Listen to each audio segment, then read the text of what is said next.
কেউ কথা রাখেনি। 33 বছর কাটলো, কেউ কথা রাখেনি। ছেলেবেলায় এক বৈষ্ণবী তার আগমনী গান থামিয়ে বলেছিল, শুক্লা দ্বাদশীর দিন অন্তরাটুকু শুনিয়ে যাবে। তারপর কত চন্দ্রভুক অমাবস্যা চলে গেল, কিন্তু সেই বৈষ্ণবী আর এলো না। 25 বছর প্রতীক্ষায় আছি।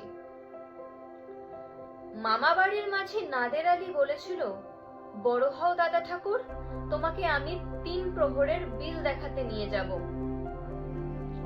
যেখানে পদ্ম ফুলের মাথায় সাপ আর ভ্রমর খেলা করে। আমি আর কত বড় হব নাদের আলী? আমার মাথা এই ঘরের ছাদ ফুঁড়ে আকাশ স্পর্শ করলে তারপর তুমি আমায় নিয়ে যাবে 3 প্রহরের বিল দেখাতে। পুরো ভিডিও রিলেটেড ভিডিওতে লিংক করা আছে।